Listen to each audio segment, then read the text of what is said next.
नमस्कार, आपका स्वागत है इंडिया पब्लिक खबर में और मैं हूं अर्जिता। यूपी उपचुनाव की तारीखों का बेसब्री से इंतजार कर रहे सभी दल इस वक्त अपनी रणनीति को आखिरी धार देने में लगे हुए हैं। इलेक्शन का शेड्यूल कभी भी अनाउंस हो सकता है, लेकिन इस बीच समाजवादी पार्टी अखिलेश यादव के मास्टर स्ट्रोक को लेकर चौतरफा चर्चा जारी है। कांग्रेस से सीट शेयरिंग को लेकर खींचतान की खबरों के बावजूद सपा चीफ अखिलेश यादव ने जो 6 प्रत्याशी उतारे, उनको लेकर अखिलेश यादव के नए प्रयोग ने बीजेपी ही नहीं बल्कि खुद कांग्रेस को भी सकते में डाल दिया है, क्योंकि अखिलेश यादव का यह प्रयोग उसी पीडीए फॉर्मूले का एक्सटेंशन माना जा रहा है जिसने सपा कांग्रेस को लोकसभा चुनाव में जीत दिलाने के साथ ही समाजवादी पार्टी को देश की तीसरी सबसे बड़ी पार्टी बना दिया। हरियाणा चुनाव में कांग्रेस की करारी हार के बाद अखिलेश यादव ने बिना किसी चर्चा के 10 में से 6 सीटों पर यूपी उपचुनाव के लिए कैंडिडेट उतारकर कांग्रेस के जख्मों को और नासूर बना दिया। हरियाणा चुनाव के नतीजे आने से पहले तक ओवर कॉन्फिडेंस के चलते 5 सीटों की मांग पर अड़ी कांग्रेस के लिए यह किसी बड़े झटके से कम नहीं था, लेकिन सपा चीफ ने यह सीधा संदेश दिया कि गठबंधन के बावजूद पहले एमपी फिर हरियाणा के बाद अब यूपी में कांग्रेस की मनमानी नहीं चलेगी।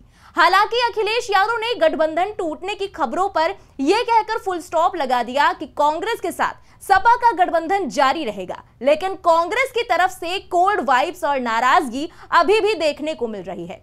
मगर सबसे बड़ी बात यह है कि जिस फॉर्मूले को लेकर सपा चीफ ने 6 सीटों पर उम्मीदवार उतारे, उसकी काट तो ना फिलहाल बीजेपी के पास है, ना ही कांग्रेस के पास होगी अगर वो सपा के साथ गठबंधन से खुद को अलग करती है। असल में जिस पीडीए के फॉर्मूले को अपनाते हुए अखिलेश यादव ने लोकसभा चुनाव में बीजेपी को अनएक्सपेक्टेड हार का स्वाद चखा दिया था, उसी को एक्सटेंड करते हुए अखिलेश यादव ने अब WPDA यानी कि विमेन प्लस पीडीए मतलब पीडीए के साथ साथ अब लेडी लक को भी अखिलेश यादव ने अपनी जीत के फॉर्मूले का हिस्सा बनाया है, जो कि उनके 6 कैंडिडेट्स की लिस्ट से साफ पता चल रहा है। महिला वोटर्स का समर्थन हासिल करने के लिए सपा ने खास रणनीति अपनाई है।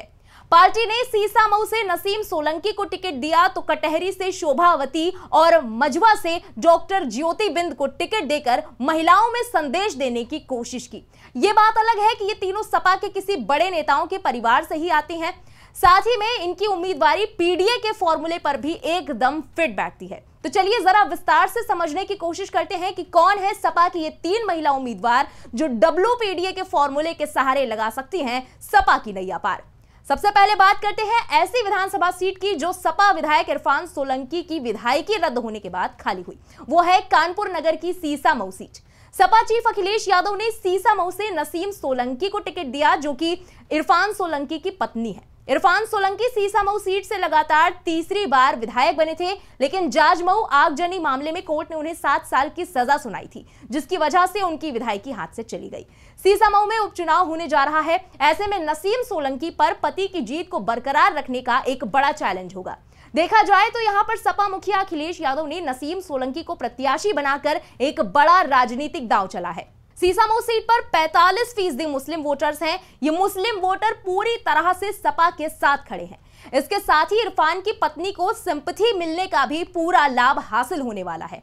वहीं बीजेपी ने भी सीसामऊ सीट पर पूरी ताकत झोंक रखी है। बीजेपी ने इस सीट पर प्रतिष्ठा भी फंसा रखी है। सीसामऊ में पिछले कई दशक से कमल नहीं खिला है। इसके अलावा कटहरी सीट की बात करें, जो कि लालजी वर्मा के सांसद बनने की वजह से खाली हुई थी, तो यहां से सपा ने सांसद लालजी वर्मा की ही पत्नी शोभावती वर्मा को टिकट दिया है। यूं तो इस सीट से कई दावेदार थे, लेकिन लालजी वर्मा ने अपने परिवार के किसी भी सदस्य को टिकट देने का वीटो लगा दिया था। शोभावती वर्मा लंबे वक्त से जनता के बीच में जुड़ी हुई है। शोभावती वर्मा 2 बार जिला पंचायत सदस्य भी रह चुकी हैं और अंबेडकर नगर की जिला पंचायत अध्यक्ष भी रही हैं।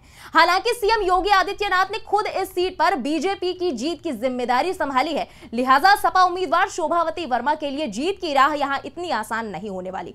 साथ ही इस सीट का जातीय समीकरण भी काफी अहम है, इसलिए जिस भी पार्टी ने जातियों का यहां प्रसाद लिया उनकी जीत यहां पर तय है। वहीं एक और सीट है जिस पर सपा ने पीडीए को ध्यान में रखते हुए एक अहम महिला उम्मीदवार को उतारा है। सपा ने भदोही की मझवा सीट से अखिलेश यादव ने पूर्व बीजेपी सांसद रमेश बिंद की बेटी ज्योति बिंद को उम्मीदवार बनाया है। 25 साल की ज्योति बिंद पहली बार विधानसभा विधानसभा चुनाव लड़ रही हैं। ऐसे में फिलहाल सबकी नजरें उन पर टिकी हुई हैं। यहां बड़ी बात यह है कि ज्योति बिंद सियासी परिवार से ताल्लुक रखती हैं। भदोही में उनके पिता रमेश बिंद बड़े नेता रहे हैं। मझवा सीट से वो बसपा के टिकट पर 3 बार विधायक रह चुके हैं। 2019 में वो बीजेपी के टिकट पर सांसद बने। रमेश बिंद इस बार 2024 लोकसभा चुनाव में बीजेपी से अलग हो गए थे और सपा का हाथ थाम लिया था। सपा के साथ टिकट पर उन्होंने मिर्जापुर लोकसभा सीट से चुनाव लड़ा, हालांकि उनको यहां पर हार का सामना करना पड़ा। मझवा विधायक डॉक्टर विनोद बिंद भदोही से सांसद चुने गए, जिसके चलते मझवा विधानसभा सीट पर उपचुनाव होना तय किया गया। आपको यहां याद दिला दें कि समाजवादी पार्टी की तरफ से सोशल मीडिया प्लेटफॉर्म एक्स पर 6 सीटों पर प्रत्याशियों के नाम की घोषणा की गई थी, जिसके मुताबिक अखिलेश यादव की करहल विधानसभा सीट से अखिलेश के चचेरे भाई और लालू यादव के दामाद तेज प्रताप सिंह यादव को टिकट मिला।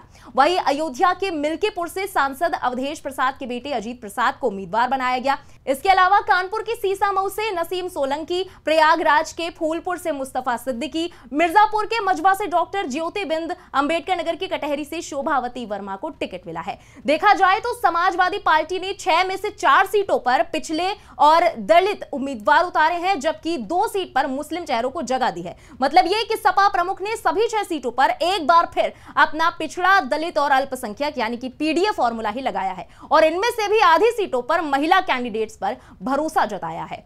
एक और सपा ने विधानसभा उपचुनाव में अब तक 6 में से 3 महिलाओं को प्रत्याशी बनाकर संदेश देने की कोशिश की है। वहीं महिलाओं के विरुद्ध अपराधों को भी मुद्दा बनाने में अखिलेश यादव पीछे नहीं रहे हैं। अखिलेश यादव उपचुनाव के लिए पूरी तरह इन वोटरों की पार्टी के पक्ष में गोलबंदी में जुट गए हैं।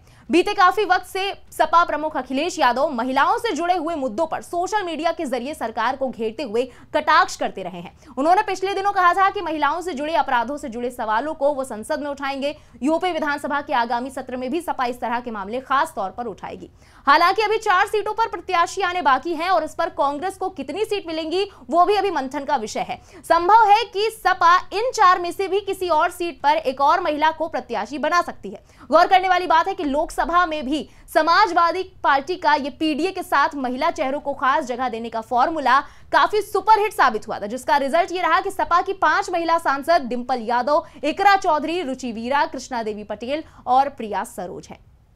बहरहाल कहा जा रहा है कि उत्तर प्रदेश की 10 विधानसभा सीटों पर उपचुनाव का ऐलान किसी भी वक्त हो सकता है। ऐसे में सपा के आला कमान अखिलेश यादव ने इन्हें जीतने के लिए पीडीए के फॉर्मूले पर भरोसा तो जताया ही है, साथ ही उनकी निगाह महिला वोटर्स का दिल जीतने पर भी है। इसमें सभी वर्गों की महिलाएं शामिल हैं। ऐसे में अब देखना होगा कि सपा का ये WPDA यानी महिला, पिछड़ा, दलित और अल्पसंख्यक का ये फॉर्मूला उपचुनावों में क्या कमाल दिखाता है। फिलहाल इस पूरे राजनीतिक विश्लेषण पर आपकी क्या राय है, कमेंट में लिखकर जरूर बताएं। बने इंडिया पब्लिक खबर के साथ हमारे YouTube चैनल को सब्सक्राइब करें, बेल आइकन दबाना बिल्कुल ना भूलें।